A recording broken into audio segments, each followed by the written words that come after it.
guys, welcome back to our channel. I'm Suzanne. I'm Kev.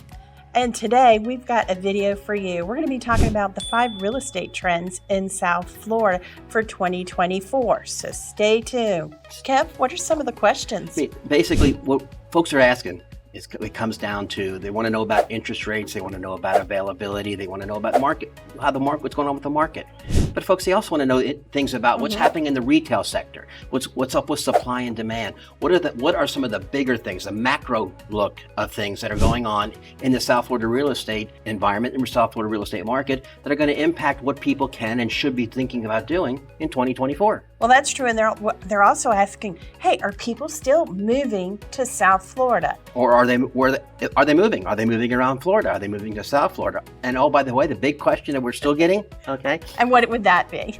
Is are people coming from other states into South Florida? Now, Florida used to be the #1 location for folks moving from other states. Right now, the #1 state people are coming from is Cali. We all know that. It's been going on for a couple years. And of course, New York. Okay, and of course, New York. But the #1 location is now Texas. So how has that impacted what's going on in the South Florida real estate market? So stay tuned.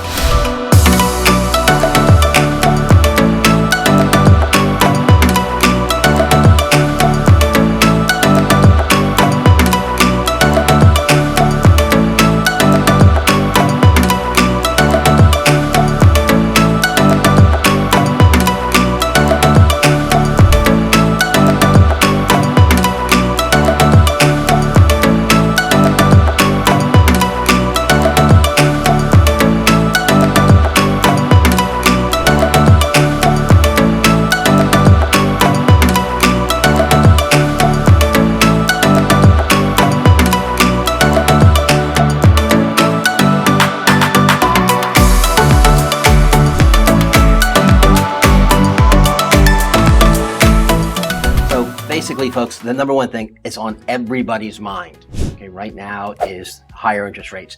2 years ago, we were in the 3s. As we said it before in most of our videos, we're now looking at rates in the 7s. And that's for single-family homes, that's for primary residences and single-family homes. Condos and investment properties have a tendency to be just a little bit higher. So folks, what's going to happen with higher mortgage rates and the impact on the availability of homes in the market? So folks, basically what's going on is at a macro level, the experts are saying that there's going to be a 3.4 to 3.5% increase in the cost of properties or property values, but we're going to see that's going to be offset by an almost 2% decrease in the number of available properties. So what does that really mean? That basically means that there's going to be fewer properties available, and it's going to cost you 3.4 to 3.5% more in 2024 than it did in 2023. Now, that's not something everybody should be running around crying the sky is falling. We've seen that kind of appreciation in the market year over year, which is one of the reasons why it makes the South Florida real estate market such a good market for folks who want to invest in real estate. You're going to be looking at anywhere from 3 to 3.5, almost 4% increase year over year in the value of your property. That's a great little inflation hedge, and that's a great little addition to your real estate portfolio, to your investment portfolio. Well, that's true. And currently, many of the potential buyers and sellers are in a state of indecision. And you ask why? Well, because they're monitoring the trajectory of mortgage rates, exactly what you said, and people are just waiting to see what's going to happen. Exactly. What's basically, folks, they're going through what is known as a cause for pause, if you will, or a pause for cause, depending upon how you want to look at it. The uncertainty as to what's happening with the interest rates, the uncertainty as to where they're going to be, and folks, keep in mind, all of the fun stuff that everybody did were able to basically work remotely during the pandemic, and all that kind of stuff is it's basically coming home to roost. It's all going away. You're seeing a lot of companies are now having folks come back to the office. So those that wanted to work remotely in our little island, our little paradise down here, they're finding that they're going to be pulled back to the office. Folks, it's tough to say. It's a good thing for commercial real estate because now the vacancy rates are going down. They were very, very high. The vacancy rates are very, very high during the pandemic because basically folks weren't in the buildings. Well, yeah, the slowdown's not necessarily a bad thing. It can lead to a more stable, sustainable real estate market in the long run. Wouldn't you agree, Kev? Oh, very much so. Very much so. It's if you're able to kind of predict what the population is going to be, that way you can kind of extrapolate and predict what the inventory is needed. Now, one of the things that is really impacting affecting the South Florida real estate market. We've talked about it in a number of our videos, especially videos about investing and videos about renting, okay, is the rental market has really, really tightened up. There are far fewer properties available for rent. We'll talk about that in more detail later on in the video and some of our other videos. That's something you want to keep in mind when you're kind of thinking about what's going on in the market. So we're going to talk about kind of what's going on as far as folks moving around within Florida. So what we've seen is a lot of folks that are moving around within the state of Florida itself. We're seeing a migration going north to some of the areas similar to Orlando. I mean, the villages are going like gangbusters. We've seen folks moving into areas like Gainesville. We've seen them moving into Jacksonville. We've also seen them moving as far northwest as Tallahassee. Conversely, we've also seen a lot of folks that have come from some of those areas. They want a little bit more of the beachy area. They want a little bit more of the beachy attitude, so they're coming south. It used to be it was equally split between both coasts. You'd see almost as many folks going to the west coast over towards Naples, Fort Myer, and Cape Coral as you saw coming down to what we refer to as South Florida, which is the East Coast or the Treasury Coast. But due to the recent increases in the number of hurricanes that are swinging up and smacking the West Coast, a lot more folks are coming down to the East Coast of South Florida just because the weather's a little bit better. You have a little bit longer summertime. Basically, it is the land of endless summer. So we're seeing a lot of interstate migration that's transpiring within the state of Florida itself, which is also leading to some uncertainty as far as the availability of inventory and, of course, whether you're going to buy, whether you're going to rent, because you're not really sure where you want to live. Okay, and the trend is expected to continue in the years to come, even 3 to 5 years, making South Florida even more an attractive destination. Suz, that's so spot on. Basically, a lot of folks, they come down. Now, there is, in all transparency, there are a number of folks that come down to South Florida, and they come down here thinking that it's going to be just like it is when they came down on vacation.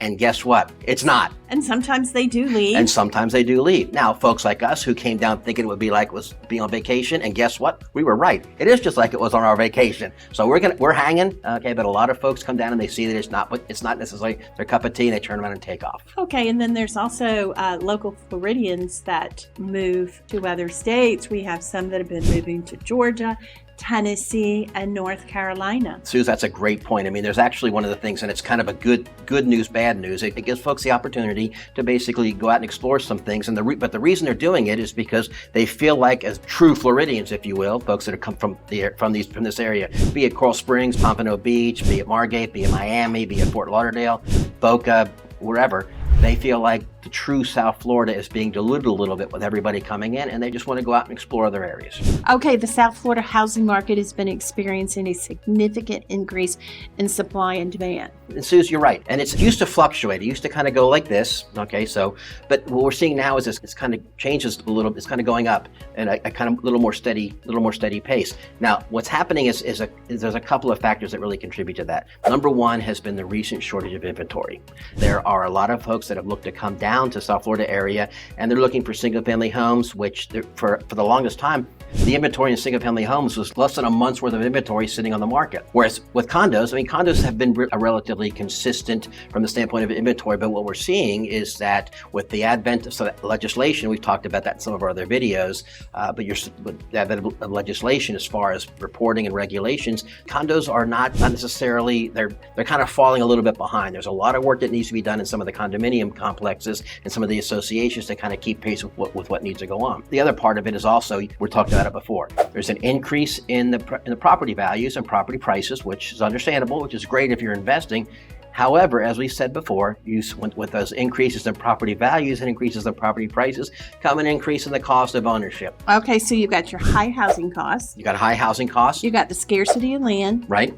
Well, they are. That's true. Suz, that's a good point. Not a lot of folks talk about this, but hey, guess what? Down here in South Florida, they're not making any more land. And there's high rising construction costs. And those rising construction costs are interest rates, they're the cost of acquisition, they're the cost of insurance, and the cost of labor. It's hard to find folks that want to continually work down here in Paradise. Okay, so what are we talking about? So in 2024, if the trend of less demand and increased supplies, there's a couple of different factors. You've got your price stabilization. Hopefully, as prices become a little bit more towards what we would refer to as rationalization, the pendulum is swinging back towards the middle, if you will, to become more of a balanced market, whereas a year and a half ago it was a seller's market. Before that it was a buyer's market. Okay, so you've got longer term on market. True. Okay, and your increased competition amongst the sellers. Why don't you explain that a little bit? Yeah, what's happening is that there's still a lot of sellers that were not able to take advantage of the times when interest rates were low and inventory was really, really low. And there was essentially anybody who wanted to,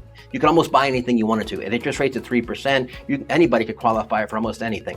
The challenge that they had was because the inventory was so low that they didn't have a place to go to unless they either wanted to leave the area or they wanted to move from a single family home to a condo, or from a single family home into a townhouse, or maybe even into other places. We've actually had a couple of folks say, hey, you know what, I'm gonna go buy a boat and live on the boat, live on a big sailboat. Okay, so what we're seeing is that sellers are gonna need to be a little bit more aggressive to attract buyers. Well, they're gonna need to be a little more realistic. I don't know if aggressive is necessarily the right term, but I think they need to be a little more realistic. But buyers are not gonna line up in droves to come buy your property anymore. You're gonna need to make sure that you're pricing the property accordingly, pricing it fairly, and that you are willing to offer buyer accommodations. Or also investing in home improvements. Big point. We'll talk about about to make that. the properties more appealing. Definitely. That's a good point, Susan. I mean, what's happened is that throughout the last couple of years, a lot of folks have just been going back and making personal improvements to make the property right for them. They haven't really gone back and taken a look at what needs to do to improve the overall value of the property.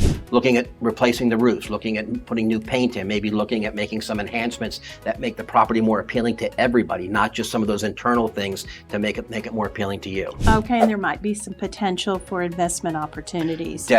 Definitely true. There is going to be some potential for investment opportunities. Their institutional investors are still looking to come down and buy property because the rental market is so tight. They'll look to buy those single family homes and they can rent those out morning, noon, and night. Okay, but it's also important to note that maybe not all these outcomes are guaranteed. That's very true. Real estate is speculative, and like anything else, you need to be basically looking forward to reaching out to experts like my team and I so that we can tell you what's going on. We're the neighborhood experts. We know what's going on down here. We know what's going on, what's happening in South Florida, and we're looking at what we can do to basically provide you with the most accurate forecast as to what's going forward. So, folks, what we're seeing is that according to Zumper, which is one of the sources that we use to take a look and kind of validate and verify what's going on, what we're seeing is in Fort Lauderdale, rental rates are up about 8%.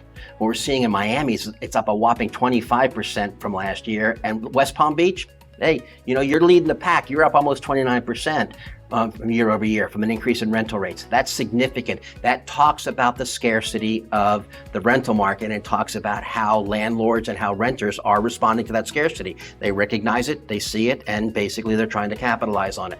Okay, so to go back, it's your housing, the availability of the housing units, population growth, and the region's wealth migration, which we've talked about. Again, all those things lead into availability of property, scarcity of property, and whether or not folks want to rent or whether they want to buy. Okay, now the increase is not expected to be too dramatic anymore. Well, we're looking, a lot of this stuff, a lot of what we're seeing is the after effect of what happened from the pandemic and from all the economic uncertainty that folks went through. Okay. We are looking to see a rationalization over the next couple of years after 2024. Okay, Kevin, tell us about the retail rebounds. What does that mean? So basically what's happening is that when we had the pandemic, and folks, everybody hates to keep hearing and be reminded of such an unpleasant time, but there was such a significant short-term and long-term impact from the pandemic. Folks could not go out to stores. They ended up going out and buying more and more online. Now that was terrific for companies like Amazon and some of the other retailers that had a very significant online presence. What it was not good for were companies and stores like Bed Bath & Beyond, Borders, Best Buy, that had these huge brick and mortar retail presences. Now that's basically from a shopping perspective. So they really took a hit. We're starting to see a little bit of a rebound in that. Folks are going out, they're enjoying going out and doing some window shopping. They're going out to some of the malls. The stores that were able to kind of muscle through or power through that rough period of time, they're seeing a significant increase and a significant resurgence in shoppers and visitors coming by. What we're really seeing this most significant increase, and we're seeing it from the standpoint of more and more this growing, is in the dining and entertainment area. A lot of restaurants and a lot of entertainment venues are really coming back, and they're coming back almost with a vengeance, if you will. We're seeing an increase in not just in restaurants opening up, but we're seeing an increase in the variety of restaurants. Look at Miami, go look at Fort Lauderdale, go look at Boca, all those areas. Then you start looking at some of the areas like Pompano Beach, you start looking at Coral Springs. Everybody's getting into the variety of the restaurants and variety of the entertainment. So we're seeing a real resurgence, and everybody's coming back to the retail establishments, whether it's shopping, dining, or entertainment. So to summarize, what we've seen is 5 key areas or 5 key pieces to look at, and from a standpoint of looking forward into 2024 and potentially beyond. Okay, and so that was food for thought. And the one thing that you need to do or kind of think about it is your long-term goals, your objectives, and what else could you offer? Essentially, you need to look at what is going to work for you. Okay, and what I mean by that is that moving to South Florida, and most folks will tell you this, moving to South Florida isn't just a relocation, it's a change in lifestyle. So you want to make sure that you're taking into consideration what may be good for somebody else may not be good for you. But we strongly encourage you to do so. If you have any questions, please feel free to reach out. Reach out to us. Give us a quick call if you want to. Give us a little text if you would. Send us a little email. Click on the calendar link below. We'll set up a time where we can sit and chit chat for about 45 minutes. We would love it if you would go ahead and subscribe so we can help our channel grow. Okay, hit the little button, the little bell. Smack that button. Smack the bell for us so you can get notified every time we drop a new video. And if you would, please feel free to tell your friends if you heard something that you liked. If you heard something you didn't like, please feel free to tell us. And would you please comment below? We want to hear your thoughts. We have been getting comments, but we'd like to have more. And until next time.